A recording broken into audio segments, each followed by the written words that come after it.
Adam Abdullahi Adam, wanda aka fi sani da Dadi Hikima ko ka kira shi da Abale, jarumi ne a masana'antar shirya fina-finan Hausa wato Kannywood. Yana daga cikin jaruman da yanzu taurarin su ke haskawa a masana'antar. Ya fito a jerin shirye-shirye masu yawa, wanda hakan ya bashi farin jini a arewacin Najeriya. A duniyar nishadi, inda kalma ke zama darasi, inda murmushi ke ɗauke da hikima, inda wasan kwaikwayo ke koyar da rayuwa. Dadi Hikima inkiya Abale ba kawai jarumi bane, malami ne a cikin barkwanci, mai gina tarbiyya ta hanyar fasaha, kuma murya ce da zuciya ke sauraro. Daga dariya zuwa nishadi, daga kwaikwayo zuwa gaskiyar rayuwa, Dadi Hikima ya kafa tarihi a Kannywood da rawar da ba za a taɓa manta da ita ba.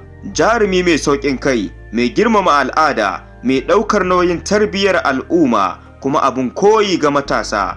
Lokacin da ya bayyana a allo, ba barkwanci kaɗai kake gani ba, kana ganin hikima, daraja da gaskiya. Abale Dadi Hikima, tauraron da ya haɗa nishaɗi da tarbiyya, fuskar da ke wakiltar mutuncin Kannywood, suna ɗaya amma tasiri mai zurfi.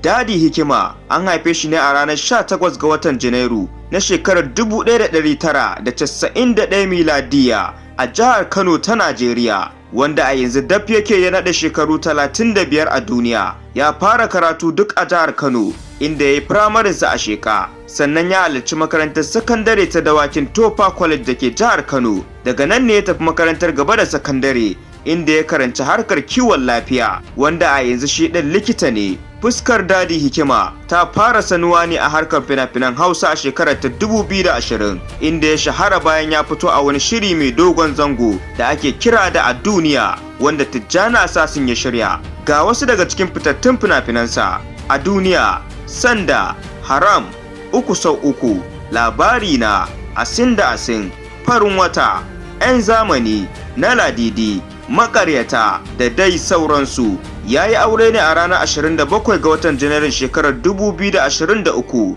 a ƙaramar hukumar Kumbotso da ke jihar Kano. Dadi Hikima inkiya Abale jarumi ne, uba ne, darasi ne, Kannywood na alfahari da kai, al'umma na girmama ka, tarihi ya kuma rubuta sunanka da tawada ta zinariya. Abale Dadi Hikima, inda kwaikwayo ke zama darasi, inda suna ke zama martaba. Sunana Abba Hassan aka Talent AB. Kar ku manta ku bibiye ni a sabon account ɗina mai suna Talent AB. Ina yin ku oba.